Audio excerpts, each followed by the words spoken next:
ভিজে চুল বেঁধে বেঁধে বেশ কিছুদিন ধরে চুলের অবস্থা পুরো একদম বেহাল হয়ে গেছে। চুলগুলোও রাগ করে আমার উপর ব্রেকআপ করা শুরু করে দিয়েছে। ভাবলাম এরকম চলতে থাকলে তো কয়দিন পরে টাকলা হয়ে যাবো। সেই জন্য যে তেলটা ফুরিয়ে গেছিলো ওটা আবার বানানোর জন্য এই উপকরণগুলো নিয়ে চলে আসলাম।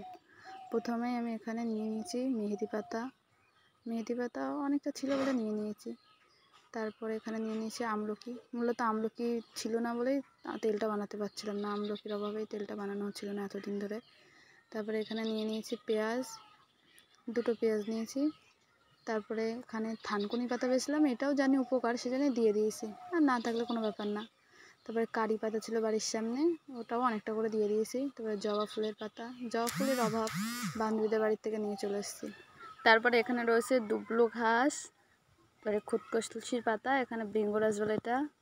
তারপরে মেহেদি পাতা তো বললাম, হচ্ছে তোমার কালো জিরে, মেথি আর অ্যালোভেরা। এমনি ভয়েস দিতে ভয় লাগছে, লজ্জা লাগছে, তারপরে বাসালা বরটা আবার ফোন করে দেখি চলো তাহলে তেলটা বানাই। প্রথমে হালকা গরম শুকনো কড়াইয়ে এই যে পাতাগুলো সবগুলোকে একটু নাড়াচাড়া করেছি যাতে গার পানিটা শুকিয়ে যায়। তারপরে এখানে নামিয়ে নিয়ে প্রথমে তেল ঢেলে দেবো। প্রথমে 2 কাপ নারিকেল তেল দিয়েছি আর 1.5 কাপ মতন সর্ষে তেল দিয়েছি। দিয়ে তেলটা হালকা যখন গরম হয়েছে তার মধ্যে কালো জিরে আর মেথিটা দিয়ে দিয়েছি। তারপরে হালকা নাড়াচাড়া করে তারপরে আমি এর মধ্যে আমলকি আর পেঁয়াজ আর অ্যালোভেরাগুলো আগে ভাগে দিয়ে দিচ্ছি, কারণ এইগুলো একটু বেশি হচ্ছে তোমার জাল দিতে হয়। পাতাগুলো একসঙ্গে দিয়ে দিলে পুড়ে যেত, সেজন্য এগুলো আগে দিয়ে তারপরে আমি খানিকটা পরে পাতাগুলো দেবো।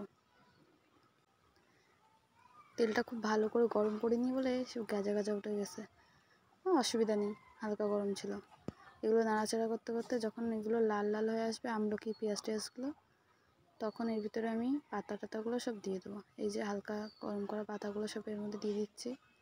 জবা ফুলের পাতা জবা ফুল এগুলো দিয়ে নাড়াচাড়া করতে করতে যখন লাল লাল হয়ে যাবে, তারপরে একটা ছাঁকনি দিয়ে এগুলো ছেঁকে নিয়ে তেলটা ঠান্ডা করে নেব।